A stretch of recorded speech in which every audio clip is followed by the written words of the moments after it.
Arnaud, bonjour. Bonjour. Ravi de t'avoir aujourd'hui. On va pouvoir parler entrepreneuriat, régulation et vision bien de l'écosystème tech en France. Donc j'aimerais commencer en fait par la régulation, qui est un vrai sujet pour les entrepreneurs. Tu dis parfois que la régulation doit se penser dès le départ et by design. Qu'est-ce que ça signifie concrètement? Alors, ce que ça signifie déjà, c'est qu'on est baigné par la réglementation de plus en plus. On parle d'ailleurs souvent en Europe de millefeuilles réglementaires parce qu'en réalité, on a une accumulation de normes, de réglementations, de lois, de directives qui sont absolument stratosphériques, absolument considérables. Et que lorsqu'on est une société, lorsqu'on était une société peut-être dans les années 70 ou 80, on était bien sûr soumis à une certaine forme de réglementation, de régulation, mais en réalité à un niveau qui est infiniment moins élevé qu'il ne l'est désormais, et qui a tellement de ces réglementations, et elles peuvent avoir un tel impact derrière sur l'activité, qu'il est préférable de les penser en amont, c'est-à-dire au moment effectivement où on va concevoir le projet, que de les penser après. Pourquoi? Je vais prendre un exemple concret. Prenons le RGPD par exemple, qui est sorti en 2018. Ça, ce que je peux te dire, c'est qu'il y a encore beaucoup de sociétés qui ne sont absolument pas conformes au RGPD. Et en fait, le nombre d'acteurs, le nombre de nos clients, par exemple, qui en réalité n'ont pas pensé leurs produits by design sur la protection des données personnelles et qui se sont retrouvés 2, 3, 4 années après à devoir repenser leurs produits de A à Z simplement parce qu'ils n'avaient pas anticipé ces sujets-là, mais en réalité, ce sont après des coûts qui sont extrêmement importants de reprise, de retravail sur l'existant, tandis qu'il est évidemment préférable de le faire au départ.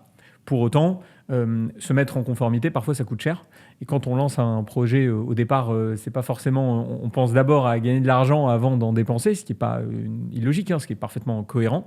Et donc l'idée, c'est d'arriver à trouver un équilibre qui permette à la fois de ne pas faire quelque chose qui soit complètement à côté de la plaque en termes de réglementation, et qui en même temps, peut-être, et c'est bien tout le souci d'ailleurs qu'on a en Europe, n'aboutit pas à ce que les sociétés mettent beaucoup plus de leur budget à se mettre en conformité qu'à aller chercher des clients et à gagner de l'argent. Oui, en effet. Donc, c'est vrai que, comme tu le dis, on pense souvent à gagner de l'argent au départ avant de s'entourer, ce qui est peut-être sans doute une erreur. C'est quoi le principal oubli finalement des dirigeants, des fondateurs? C'est quoi? C'est le juridique, c'est la fiscalité, c'est la gouvernance? Alors déjà, moi je dirais pas forcément que c'est une erreur. C'est simplement quand on est entrepreneur et quand on crée une activité. D'ailleurs, souvent on fait cette comparaison avec les États-Unis qui sont, alors ils sont pas si peu soumis à la réglementation qu'on pourrait l'imaginer, mais disons qu'ils ont une vision qui est extrêmement business, où quand tu crées ton activité, tu vas penser KPI, tu vas penser client, tu vas penser tu vas être très centré sur l'efficacité. Et c'est vrai que nous, on va dire qu'on a cette surréglementation qui rend les choses compliquées. Mais pour autant, pour des questions de coût, il y a beaucoup d'entrepreneurs qui se disent en fait, moi, j'ai envie d'abord de penser à gagner de l'argent avant de penser à me mettre en conformité. Et ce n'est pas un réflexe qui est forcément problématique en soi. Enfin, je peux le comprendre. Simplement, c'est vrai qu'à un moment, ça peut avoir des conséquences. C'est ce que je disais. Mais tant pour répondre à ta question sur la nécessité de se mettre en conformité réglementaire, il y a des choses qui sont un peu basiques, mais ce n'est pas vraiment de la réglementation. C'est juste s'assurer qu'en droit des sociétés, on ne fasse pas n'importe quoi. Éventuellement optimiser sa fiscalité, mais en général, on le fait plutôt dans un second temps, à tort ou à raison d'ailleurs. Moi, je pense plutôt à des activités qui sont soumises par principe à une réglementation spécifique. Je pense à la réglementation financière quand on est une fintech. Je pense à la réglementation crypto, désormais, quand on est une société crypto, par exemple, qui est un peu une excroissance de la finance traditionnelle appliquée aux actifs numériques, aux crypto-actifs.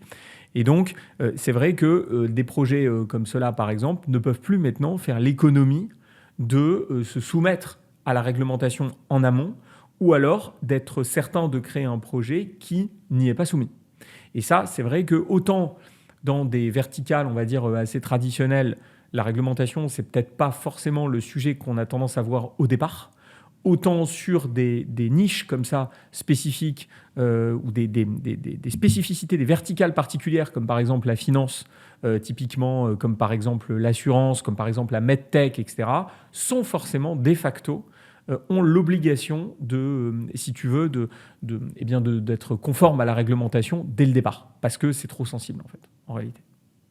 Oui, en effet. Alors, tu parlais des cryptos. Il y a la réglementation MiCA, Mhm. le Market in Crypto Assets, qui est rentré en vigueur. Donc, on prend un chemin en Europe qui est assez différent de celui des États-Unis, a priori. C'est quoi ta vision, en fait, par rapport à MiCA? Parce on a tout dit, en fait, à son propos. Certains trouvent que c'est structurant et donc sont assez favorables. D'autres disent que ça va un peu tuer l'innovation. Est-ce que la vérité n'est pas un peu entre les deux? Évidemment que si. Comme toujours, elle est dans la nuance. Maintenant, c'est la nuance qui fait la différence dans un monde dans lequel les opinions sont forcément extrêmement tranchées. C'est blanc ou noir, il y a pas d'entre-deux. La vérité, elle est évidemment entre deux. C'est-à-dire que d'un côté, ceux qui disent que ça, d'une certaine façon, professionnalise le marché, que ça lui donne une légitimité qu'il n'avait pas avant, etc., c'est une évidence. C'est une évidence parce que, effectivement, la réglementation est beaucoup plus dure qu'elle ne l'était précédemment, qu'elle est désormais européenne, qu'elle offre une unification extrêmement intéressant parce que ça veut dire que ça permet concrètement à un acteur français qui obtient un agrément MiCA de pouvoir opérer sur l'intégralité du territoire de l'Europe, enfin de l'Union européenne, sans avoir besoin d'être soumis à l'aval de chacune des autorités locales. Donc ça, c'est un avantage considérable parce que le niveau d'exigence qui est celui de MiCA est quand même relativement élevé. C'est un niveau d'exigence en réalité de ce qu'on connaît dans la finance et dans le monde bancaire. Donc on est quand même sur un niveau d'exigence élevé, sur des coûts aussi qui sont extrêmement élevés. Et donc finalement, de ce point de vue-là, c'est positif. Le revers de la médaille, naturellement, il y en a forcément un. Eh bien, c'est que si on est sur ces coûts qui sont extrêmement importants, si on est sur ces exigences qui sont extrêmement importantes, eh bien, de fait, ça veut dire que des acteurs qui n'ont pas les moyens, qui n'ont pas nécessairement l'ambition, qui n'ont pas la capacité de pouvoir gérer cette réglementation, eh bien, sont tout simplement écartés du système avec les risques que ça peut comporter, puisque soit ces acteurs continuent à exercer leur activité sans être régulés, ce qui est évidemment extrêmement problématique pour eux comme pour leurs clients, soit ils décident d'aller dans des juridictions extra-européennes qui sont plus conciliantes, si tant est qu'elles le soient, parce que c'est de moins en moins le cas, mais voilà, avec le risque du coup à la fois pour ces sociétés, mais également pour leurs clients d'avoir une protection qui est moindre. Et puis il y en a qui décident de réaliser des activités qui sont pour le coup non régulées. Soit parce que pour l'instant la réglementation ne les prend pas en compte, je pense par exemple à la finance décentralisée, soit simplement parce qu'ils opèrent de manière différente, c'est-à-dire que ce sont par exemple des sociétés tech qui n'ont pas vocation elles-mêmes à exercer des activités qui sont régulées, soit parce qu'elles s'adossent à des partenaires qui, eux, sont régulés, etc., etc. Donc effectivement, moi je dirais les deux, mon capitaine, c'est-à-dire trop exigeant, certainement, manque de proportionnalité, je pense, manque de capacité à pouvoir s'adresser à des acteurs qui sont différents avec une vision et une réglementation qui est différente. Mais pour autant, on ne peut pas, d'une certaine façon, jeter le bébé avec l'eau du bain. Et derrière, MiCA a aussi un certain nombre d'avantages. Et j'ajouterais, puisque tu as commencé par une comparaison avec les États-Unis, que les textes qui ont été votés aux États-Unis sont, d'un certain point de vue, plus souples. Je pense notamment aux stablecoins, effectivement. Mais pour autant, il y a quand même des règles. C'est-à-dire qu'il ne faut pas, un peu ce que je disais tout à l'heure sur le legal by design ou le réglementaire by design, etc., il ne faut pas se dire que les États-Unis, c'est le no man's land réglementaire. C'est faux. Simplement, ils sont plus pro-business. Ils essayent de faire en sorte, effectivement, peut-être d'être un petit peu moins agressifs sur la partie réglementaire. Pour autant, ils ont quand même une réglementation. C'est pas open bar quand tu crées une boîte crypto aux États-Unis. Pas du tout. Oui, parce qu'on oppose souvent donc MiCA avec le Genius Act Oui. américain, dont on a énormément parlé, et à juste titre. Mais après, effectivement, il y a effectivement des règles. On ne fait pas ce qu'on veut, comme tu le soulignais. Est-ce que tout de même, on n'entre pas dans une institutionnalisation des cryptos, que ce soit aux États-Unis, en Europe, également les Émirats arabes unis ont leur propre législation, alors qui est peut-être plus permissive à certains niveaux. Pas forcément. Pas forcément, Ouais, pas d'accord. forcément. Mais on entre quand même dans quelque chose où ça fait un peu partie du paysage et tout le monde a conscience maintenant que les cryptos deviennent un instrument financier, deviennent parfois une fin en soi, parce que la décentralisation, c'est aussi quelque chose qui fait sens aujourd'hui. C'est quoi ta vision en fait, pour l'avenir de l'écosystème? Parce que ça faisait beaucoup de bruit à une époque, puis l'IA est arrivée. Aujourd'hui, on en parle un petit peu moins, mais Claire. il y a quand même beaucoup de gens qui travaillent et qui créent en fait dans ce milieu. Alors, ce que je pense, c'est qu'effectivement, la crypto devient et a vocation, un peu comme je le disais tout à l'heure, à être une excroissance de la finance traditionnelle. C'est-à-dire que la finance traditionnelle, ça fait des décennies qu'elle est régulée, qu'elle passe par des acteurs, donc soit des banques, soit des fintechs, soit des asset managers, etc. Et en réalité, la crypto devient une nouvelle classe d'actifs. Alors pas un instrument financier, justement, autre chose, mais qui, dans la manière avec laquelle on le régule, s'apparente à des instruments financiers. Pourquoi ? De manière très simple, très schématique, mais très simple. Pourquoi est-ce qu'on régule la finance ? On régule la finance simplement parce qu'on veut faire en sorte que quand tu détiens l'argent des autres, quand tu conseilles les autres sur leur argent, quand tu vas effectuer des opérations pour les autres, tu vas trader, etc. Mais en fait, tu as une responsabilité qui est importante, puisqu'on parle d'argent et on parle d'argent de quelqu'un d'autre. On ne parle pas de ton argent. Toi, ton argent, tu en fais ce que tu veux, techniquement. Tu as le droit de faire ce que tu n'as pas besoin d'être régulé pour trader pour ton propre compte. Par contre, quand tu travailles pour les autres, c'est régulé. Eh bien, pour la crypto, c'est la même chose. C'est-à-dire que maintenant, en crypto, les gens peuvent gagner beaucoup d'argent, peuvent perdre beaucoup d'argent. Et donc, en réalité, on ne peut plus se permettre d'être dans une logique où, toi, demain, si tu vas trader mes actions, tu dois être régulé. Mais par contre, si tu trades mes bitcoins et mes ethers, tu ne l'es pas. Voilà, la logique est la même. Et donc, par un système de parallélisme des formes, on va appliquer à l'écosystème crypto, à l'univers crypto, les mêmes règles et les mêmes contraintes qu'on connaît dans la finance traditionnelle. Du coup, la conclusion, c'est quoi ? La conclusion, c'est que moi, je suis rentré dans cet écosystème il y a 10 ans. C'était il y a 10 ans. On a créé le cabinet il y a 10 ans et j'y suis rentré il y a 10 ans. Donc, je le connais plutôt bien. Et j'y suis rentré parce que j'étais fasciné, notamment par les sujets en lien avec la tech. Parce qu'on parle de crypto, mais en réalité, derrière, il y a la blockchain, il y a l'infrastructure. Et moi, c'est ça qui m'intéresse beaucoup. Et c'est vrai que ce que je vois comme mouvement de fond et qui est en train de prendre beaucoup d'ampleur depuis, on va dire, 2 ou 3 ans, c'est qu'il y a une financiarisation. C'est-à-dire qu'en réalité, cet écosystème devient vraiment l'écosystème financier bancaire appliqué aux actifs numériques. Et tout ce qui va toucher à l'innovation, on va plutôt l'avoir dans la DeFi, dans la finance décentralisée, dans des gens qui vont être un peu en dehors de ce système-là.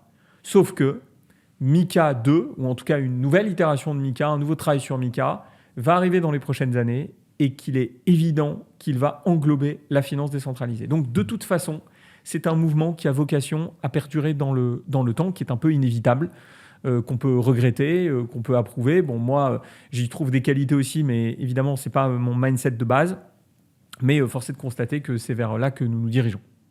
Oui, c'est une forme de reconnaissance par cette institutionnalisation, mais qui vient avec le côté peut-être un peu plus régulé, un peu moins, comment dire, Far West qu'il y avait au départ. Alors, Far West au départ, incontestablement. Enfin, je veux dire, quand c'est la crypto en 2015, c'était n'importe quoi, pour être très clair. C'était vraiment n'importe quoi. Donc, il y a encore une fois, comme dans tout, il y a des points positifs et des points négatifs.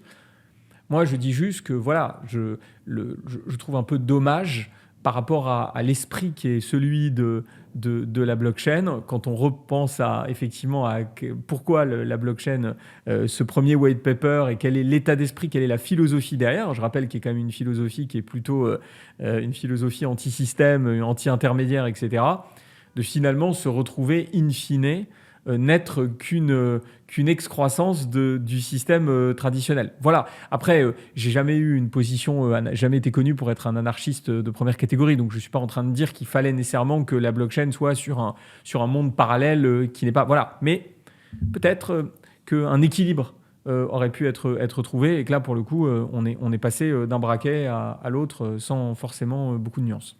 C'est vrai que les valeurs du white paper de Satoshi Nakamoto... Bon, je pense qu'on est un peu loin de Nakamoto. On s'en éloigne un peu. Voilà, c'est ça. Il faut le reconnaître. Si on reste sur l'innovation, mais qu'on englobe, je dirais, au général, et qu'on regarde un peu l'état de la French Tech aujourd'hui, donc en 2025, bientôt 2026, à une époque, on voulait des licornes. Il y avait eu ce défi du président de la République d'avoir, je ne sais plus combien c'était à l'époque, une vingtaine de licornes, et puis on les a eues. Donc des belles valorisations et des gens qui construisent des choses assez remarquables. Mais néanmoins, on a l'impression qu'on arrive peut-être à un plateau, qu'on a besoin d'une nouvelle impulsion. C'est quoi aujourd'hui l'état de la French Tech en termes d'innovation pure et puis de position de la France et de l'Europe dans le monde ? Alors, ce que je pense, c'est que, encore une fois, on a eu cette discussion il y a quelques instants sur d'autres sujets, mais tout est question de nuance. C'est-à-dire que quand on parle de la French Tech, on en a certains qui vilipendent en disant, en gros, elle sert à rien, c'est un peu une escroquerie intellectuelle, etc. Ce qui, à mon avis, est totalement exagéré. Et de l'autre côté, on a ceux qui disent en fait la French Tech c'est extraordinaire, c'est magique, c'est sublime, tout est parfait, circuler, il n'y a rien à voir. Je pense que, encore une fois, dans une logique de nuance, la vérité se situe probablement évidemment entre les deux. La question c'est où tu mets le curseur. Moi, ce que je vois, c'est qu'effectivement, il y a quand même des très belles réussites en France. Et je pense qu'on a un terreau en fait, extrêmement favorable de gens ultra brillants. Et on a, à mon sens, tout intérêt à essayer de les garder. Et c'est bien là le sujet numéro 2 de mon propos, c'est que je pense qu'on n'a pas, à mon sens, politiquement parlant, sans rentrer dans des détails de la cuisine interne politique, ça ne m'intéresse pas, ce n'est pas le sujet, mais je pense qu'il y a un manque de vision de l'importance que la tech a dans les années qui viennent pour nous. Et je vais prendre un exemple concret, un seul exemple. On parle des retraites. Ça fait, là on se parle, on est en décembre. Pendant 3 mois, on nous a expliqué, et c'est le cas chaque année, peu ou prou, qu'en réalité, notre système est exsangue. On a eu ça pendant la réforme des retraites, là elle est suspendue, etc. En nous expliquant qu'en réalité, le système n'est pas viable. D'accord ? Bon, en tout cas, certains nous disent qu'il n'est pas viable. Mais factuellement parlant, sur les chiffres, il ne l'est pas. Mais Julien, cette prise de position, elle oublie un tout petit détail. C'est l'IA. Si on projette de manière vraiment mais limitée l'impact que l'IA va avoir sur le marché du travail, et tu vas voir le lien avec ta question, le système de retraite, il n'est pas exsangue dans 30, 40 ou 50 ans. Il est potentiellement exsangue beaucoup, beaucoup plus rapidement. Et là, on a envie de se dire, OK, il y a une prise de conscience, et donc les boîtes de la tech, celles notamment qui travaillent sur l'IA, je ne parle même pas de notre dépendance aux États-Unis, à la Chine, le fait qu'on soit une colonie numérique et qu'avec l'IA, on sera, à mon avis, c'est même pas une colonie, c'est que là, on représente, on est dans l'esclavagisme presque, tu vois, d'une certaine manière. Eh bien, il n'y a pas de prise de conscience. Et on nous explique qu'effectivement, la situation budgétaire est complexe, c'est difficile de le nier, mais il n'y a pas à se dire, tiens, justement, dans ces moments-là, je vais peut-être couper dans des dépenses de fonctionnement qui ne sont pas forcément indispensables, et je vais au contraire investir extrêmement fortement dans la French Tech, dans l'écosystème tech français, parce que c'est là où, effectivement, on va pouvoir, demain, construire des champions qu'on n'a pas déjà, fortifier les champions qu'on a déjà et anticiper ce qui va nous tomber dessus et avoir les bons acteurs qui vont pouvoir nous aider justement dans le cadre de cette transition. Et ça, j'ai l'impression qu'on le prend. Alors, soit c'est l'éléphant au milieu de la pièce, soit on ne voit même pas l'éléphant. Et donc, concrètement, il y a un manque, je pense, de reconnaissance. J'ai lu il y a quelques jours que France 2030, qui est quand même une initiative sur l'industrialisation, la tech, etc., qu'il y avait une volonté sénatoriale de retirer 1 milliard, ou si ce n'est plus, à ce plan 2030. Bon, je pense que c'est un bon exemple. C'est-à-dire, voilà, c'est un bon exemple parce que ça illustre, à mon sens, le fait qu'il y a eu beaucoup de promesses, beaucoup d'effets d'annonce, beaucoup d'intentions et encore une fois, je ne peux pas sonder les âmes et déterminer si ces intentions sont honnêtes ou pas, mais je vais dire que j'ose imaginer qu'elles le sont, mais que derrière, voilà, les intentions, ça ne fait pas des actions, et que concrètement, je crains en tout cas que on n'ait pas pris la mesure de ce qui va nous tomber dessus. Ouais, alors je suis assez d'accord avec toi sur l'absence de vision, par peut-être défaut d'information, même si j'ai du mal à croire que les gens qui nous gouvernent soient quand même mal conseillés. Pas du tout. Je pense qu'ils sont ils très ont bien accès à conseillés. l'information, Parfaitement conseillés. mais ils préfèrent gérer effectivement peut-être des choses à plus court terme pour des raisons électorales. Complètement. Je pense que c'est une des raisons. Sans vouloir leur jeter la pierre, c'est vrai qu'il y a quand même effectivement beaucoup d'urgence et que voilà, j'aimerais pas être à leur place très concrètement. Maintenant, ce qui manque sans doute, c'est avoir une vision où est-ce qu'on voudrait que la France soit finalement en 2050 ou dans 30 ans, 40 ans, etc. Même si c'est difficile de le dire avec précision, en tout cas au moins dessiner un horizon, c'est-à-dire avoir une espèce de récit qui pourrait nous rassembler autour de ces sujets. Si je peux me permettre de rebondir sur ce que tu dis, c'est très intéressant. Tu sais, dans une société, on a un directeur général et on a un président. Le rôle du président et le rôle du directeur général, c'est pas le même. Le directeur général, c'est le day-to-day. C'est-à-dire, il est dans l'exécution des tâches à court terme. Il est dans la réalisation des tâches à court terme, parce qu'il y a des choses qui ne peuvent pas attendre. Le président, il trace une ligne, il définit, il a une vision. et il dit « Ok, c'est là où on va aller ». Peu importe le système politique dans lequel on est, peu importe le président qui est le nôtre, qui a tout le respect qui est dû à sa fonction, le rôle, justement, à mon avis, au niveau politique, c'est à la fois d'avoir le court terme, la gestion courante des affaires, qui est absolument nécessaire parce que, comme tu le dis, il y a des choses qui n'attendent pas et qui doivent être traitées. Et à côté, et c'est ça, à mon avis, qui manque, entre les intentions qui ont été celles de départ, et donc, encore une fois, je ne remets pas en question l'honnêteté, parce que je pense que c'était vraiment honnête, avec la réalité de la chose où on n'a plus cette vision en se rendant pas compte que la tech, enfin, je veux dire, on parlait de la blockchain, on peut parler de l'IA, je pense qu'il n'y a pas besoin d'être un grand expert S-qualité pour se dire que c'est pas juste une révolution industrielle bis ou un Internet version 2. On est sur un changement de paradigme, un changement de société, on est sur un changement de monde à un niveau qu'on n'a jamais connu, je pense, dans l'histoire tout court, avec un grand H. Et donc, qu'on vienne finalement manquer comme ça, cet épisode-là, ou en tout cas manquer, mais en tout cas ne pas prendre la mesure de ce qui va arriver, c'est quand même relativement surprenant et plutôt décevant venant d'un certain nombre d'hommes politiques qui, en tout cas, ont fait de la tech quelque chose dont ils laissaient entendre qu'ils avaient compris quel était l'enjeu derrière.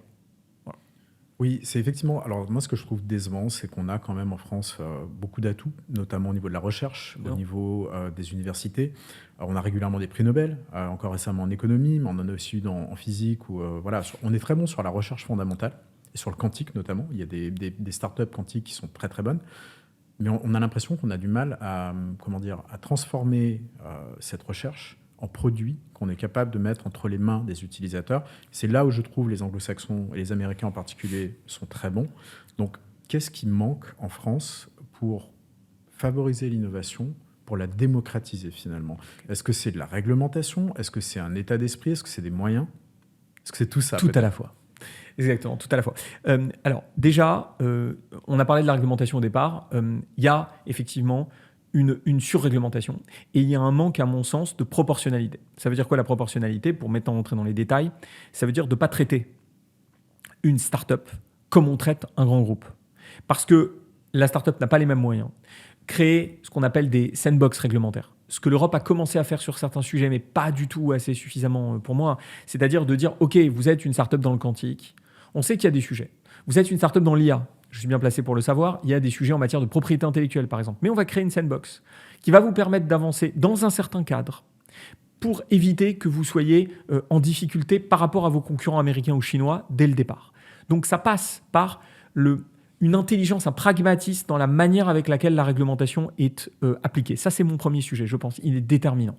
Draghi a fait un rapport de centaines de pages intéressant d'un certain point de vue, je pense un peu soporifique d'un autre, mais où en gros, il parlait aussi de ce sujet-là. Et c'est sûrement un des points d'accord que j'ai avec lui, c'est qu'il y a la nécessité de faire d'être beaucoup plus dans la proportionnalité, d'appliquer la réglementation de manière, non pas de manière uniforme, mais de manière différente en fonction de l'interlocuteur qu'on a, tout en respectant évidemment un corpus de règles communs. Ça, c'est mon premier sujet. Le deuxième sujet, c'est les moyens.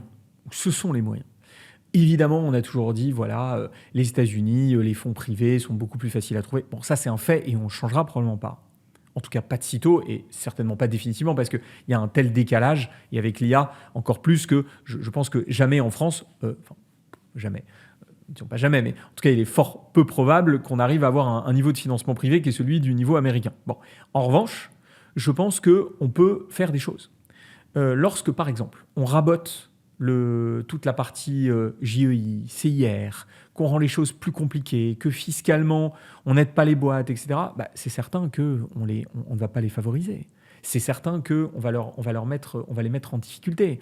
Donc, il faut, à mon sens, pour résumer, il devait y avoir un programme sur le sujet. Ce serait, du point de vue de la réglementation, avoir une réglementation différenciée en fonction des acteurs et favoriser les acteurs naissants pour justement leur permettre de se développer sans avoir forcément une réglementation qui les contraint. Avoir une fiscalité extrêmement attractive pour justement faire en sorte que lorsqu'on a des boîtes qui veulent se créer, elles disent « Bon, OK, en France, on a des charges sociales qui sont ce qu'elles sont, mais on a une fiscalité qui est très attractive et donc on a intérêt, ou même quand on est américain et qu'on veut aller en France, enfin en Europe, la France est un point intéressant. Et effectivement, essayer, que ce soit au niveau du financement public, que ce soit au niveau du financement privé, d'essayer de trouver tous les leviers qui permettraient de l'encourager, de le faciliter et pas justement de le bloquer. Et donc, si on résume ce qu'on fait en Europe et en France, je pense que c'est un peu l'inverse. C'est-à-dire qu'on a une réglementation qui est extrêmement dure et abrasive, quels que soient les acteurs, sans distinctivité. On ne favorise pas en termes de fiscalité, voire même on a tendance à rendre les choses de plus en plus compliquées pour les acteurs qui sont des acteurs de la recherche, de la tech, etc., etc. Donc ça, effectivement, ce n'est pas un point positif non plus. Et on n'encourage pas le financement privé au profit d'un financement public, BPI, etc., qui fait très bien son travail. Mais c'est vrai que c'est compliqué. Enfin, je rappelle quand même que la BPI, l'argent ne vient pas de nulle part. C'est nous. Voilà. Donc, d'une certaine manière, ça serait quand même bien qu'il y ait peut-être une part de financement public moins importante et qu'on encourage et qu'on facilite bien davantage le financement privé. Alors justement, le financement privé, c'est intéressant en France. Est-ce que c'est facile de lever de l'argent? Est-ce que les VC jouent bien leur rôle, selon toi? Il me semble, d'après ce que je lis ou ce que j'entends, que c'est beaucoup plus facile finalement de lever de l'argent aux États-Unis pour différentes raisons et que le capital risque, enfin les VC prennent plus de risques aux États-Unis qu'ils ne le font en Europe ou en France. Est-ce que c'est vrai ou est-ce qu'on pointe du doigt quelque chose qui est pas forcément, qui se traduit pas dans la réalité? Alors, ce que je pense, c'est que les tours de table aux États-Unis sont beaucoup plus élevés qu'ils ne le sont en Europe par principe, par défaut. En revanche, je serais quand même plus mesuré sur le fait que ce soit forcément beaucoup plus facile de lever aux États-Unis qu'en France. Il y a souvent cette sorte de, moi j'appelle ça un peu une chimère, de penser qu'aux États-Unis, tu arrives, tu viens, tu as une super idée, tu vas voir, tu prends rendez-vous avec des VC, puis au bout d'une semaine, tu as 15 millions de commits dans la poche sur la base de ton idée. Ça, c'est Disney+. Ça n'existe pas. Ou alors, ça peut exister. Bien sûr.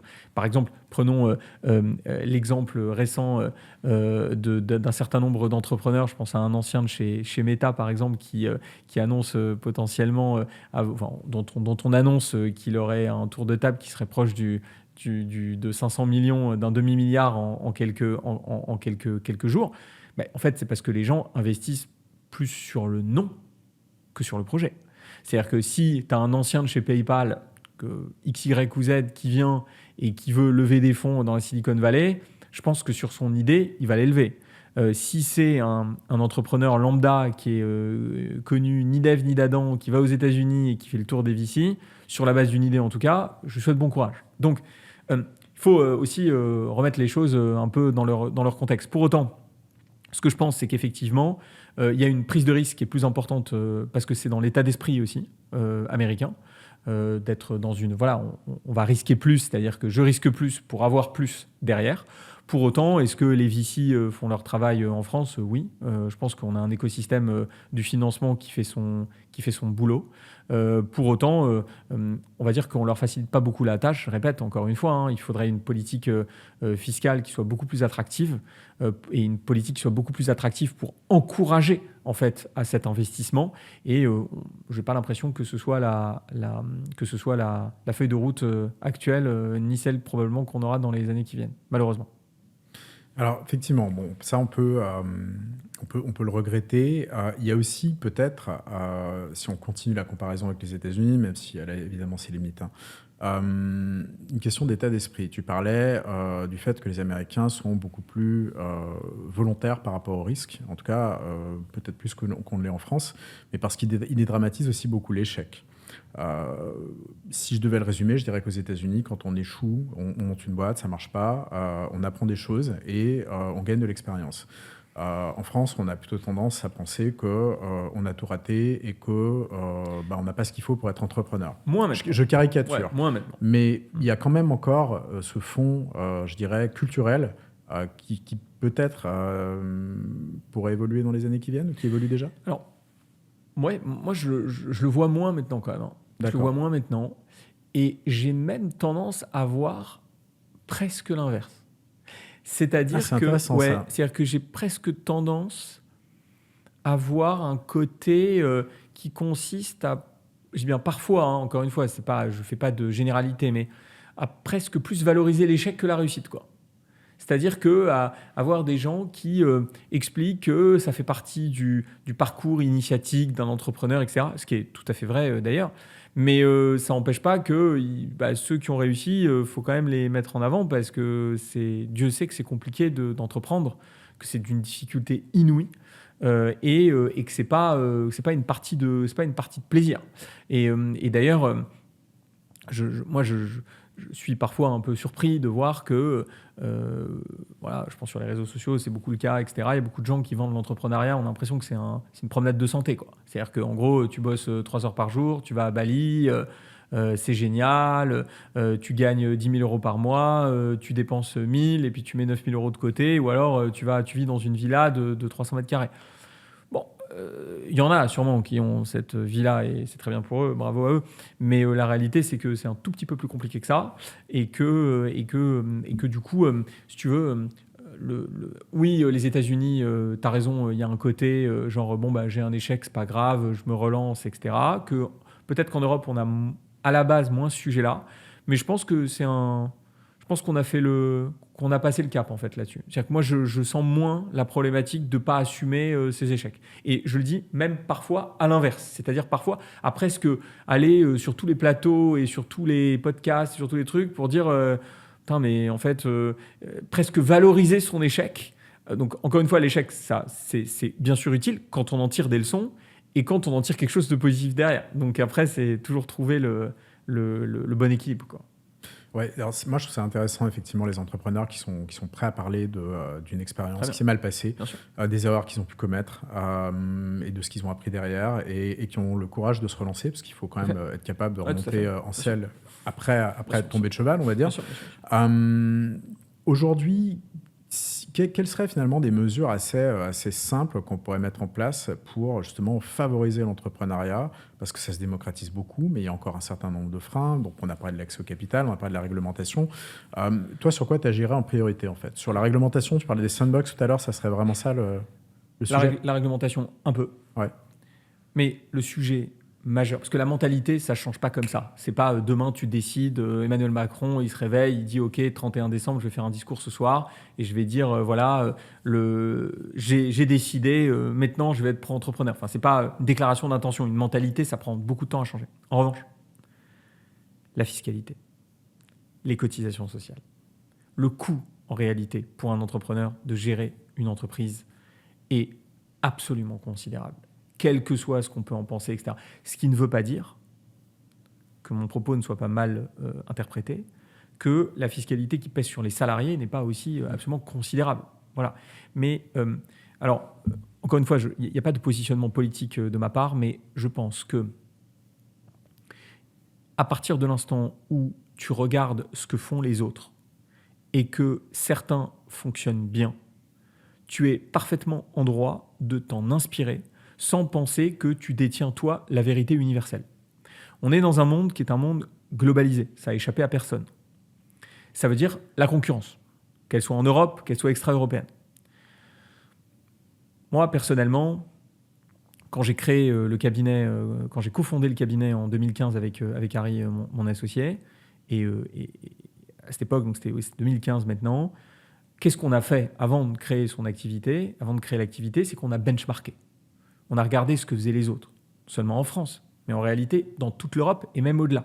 On a essayé de comprendre quel était leur code, quel était leur business model. On s'est déplacé. Je me suis déplacé à Londres, à Zurich, à Genève, à Madrid. On est allé partout.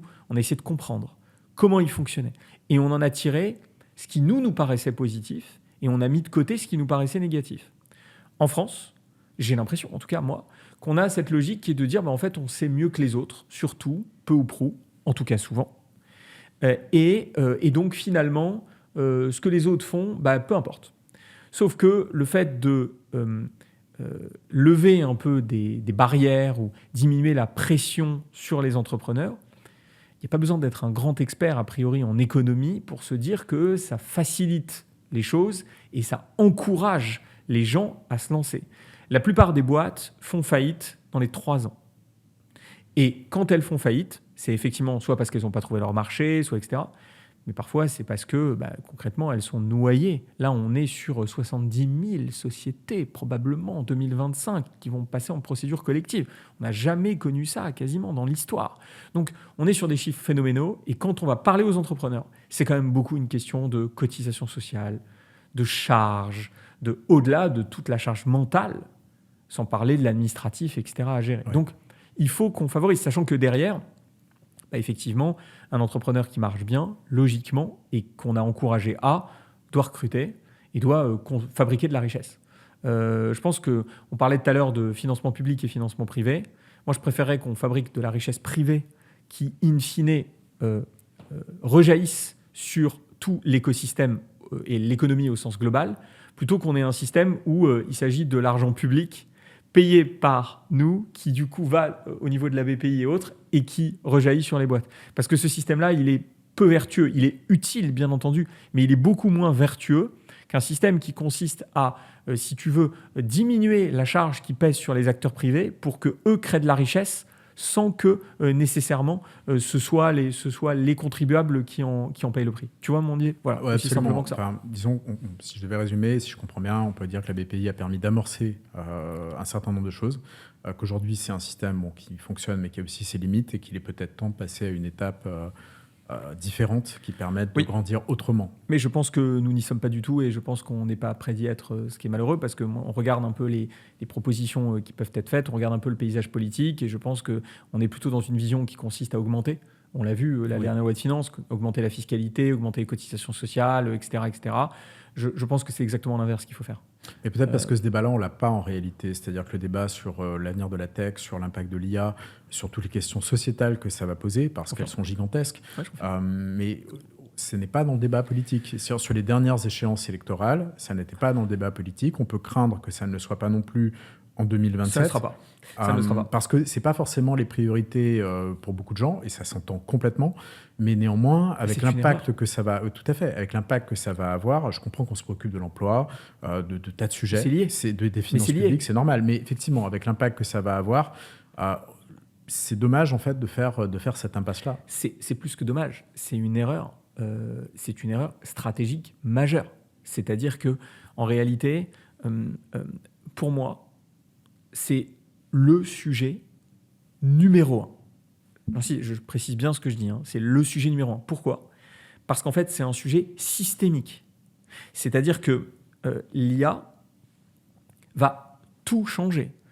Le marché de l'emploi, évidemment, et de manière drastique. Enfin, je veux dire, ceux qui pensent encore qu'il y a ce fameux, tu sais, cette capacité en réalité à la fameuse destruction créatrice, etc., qui est un très beau concept que tu peux balancer dans un dîner parce que ça fait bien de le dire.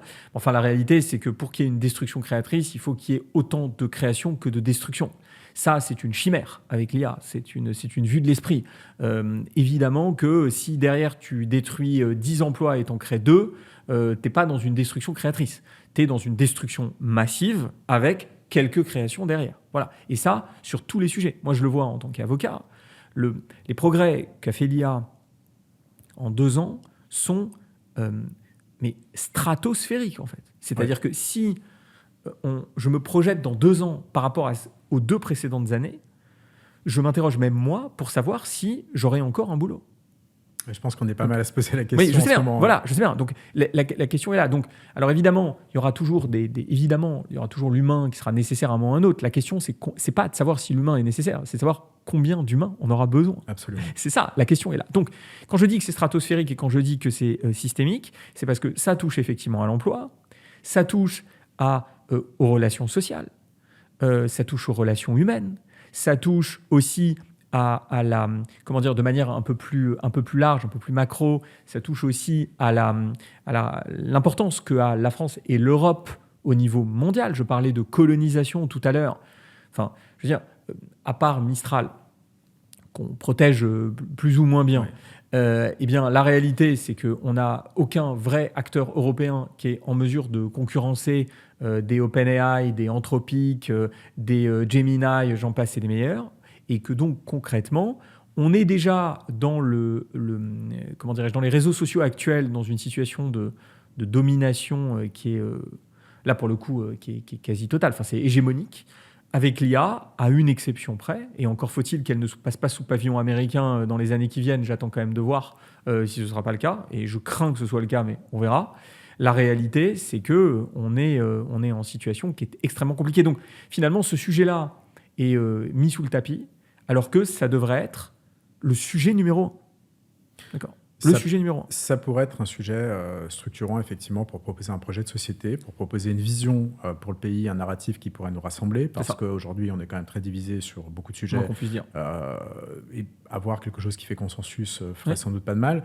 Mais c'est surtout, c'est quelque chose dont on ne peut pas vraiment se passer. Moi, je partage ton analyse sur le fait que voilà, c'est un impact sur absolument tous les sujets de la vie. Et je pense encore une fois que si on regarde les choses objectivement, c'est difficile d'avoir un avis contraire. Si on est quand même, pour terminer sur une note un peu positive... Pas facile, hein, mais essayons. Mais essayons quand même. Donc moi, je partage aussi ton avis sur le côté colonie numérique, etc., etc. Mais admettons qu'on ait ce débat-là et qu'on arrive à proposer quelque chose pour les années qui viennent. Est-ce qu'on peut espérer, comme Internet a démocratisé l'accès à l'information. Avec Google, on a accès un peu à toutes les informations qu'on souhaite.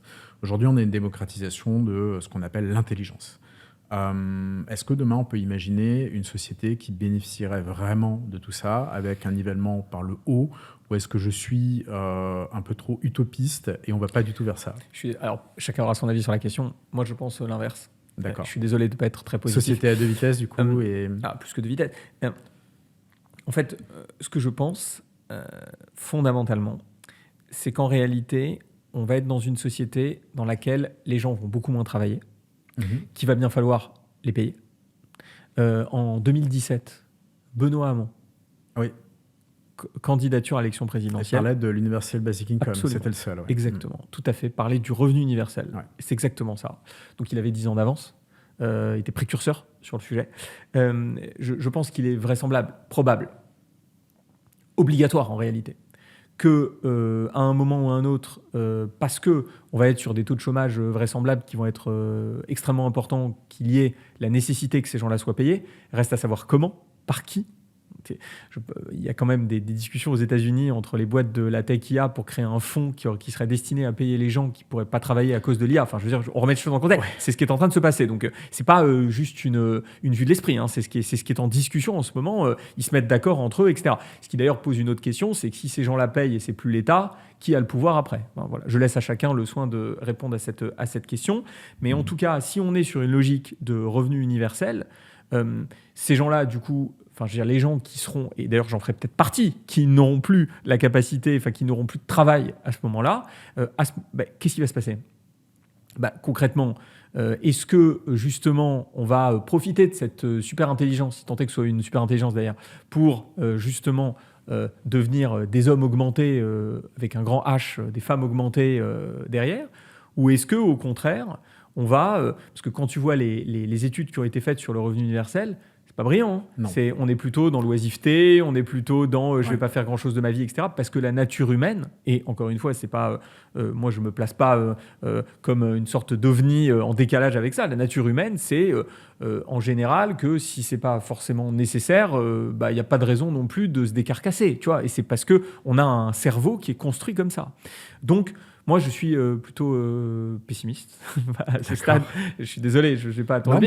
Ce qui n'empêche pas pour autant de finir quand même sur une petite note optimiste qui est réaliste, c'est que l'IA, bien sûr, va avoir, à mon sens, énormément d'utilité, que ce soit du point de vue médical. Par exemple, il y a des progrès absolument phénoménaux qui vont être faits. Est-ce qu'on va vivre jusqu'à 200 ans, comme dit Laurent Alexandre ? Je ne sais pas. Mais je pense qu'on va vivre plus longtemps. Alors, est-ce que c'est forcément un avantage d'ailleurs ? Encore une fois, c'est un vaste débat sur le sujet de vivre jusqu'à 200 ans quand on a déjà une planète qui est surpeuplée. Mais enfin bref, peu importe. Il y a peut-être au niveau environnemental, à la fois... extrêmement une consommation extrême avec tous les serveurs, mais en même temps, j'imagine que l'IA va nous trouver des solutions en matière de lutte contre le réchauffement climatique qu'on n'a peut-être pas encore imaginé. Donc peut-être y aura-t-il un vrai gain de ce point de vue-là. Donc il va y avoir plein de choses assez géniales qui vont se mettre en place. Mais c'est vrai que pour un enfant aujourd'hui, je pense que c'est pas gagné quand même. Je veux dire, je ne peux pas présager d'une suite forcément positive à ce stade, d'autant qu'elle n'est pas préparée.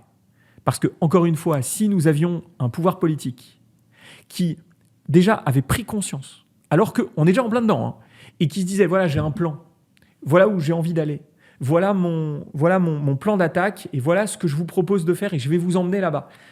Déjà, je me sentirais un peu plus en confiance. Mais là, on a un précipice,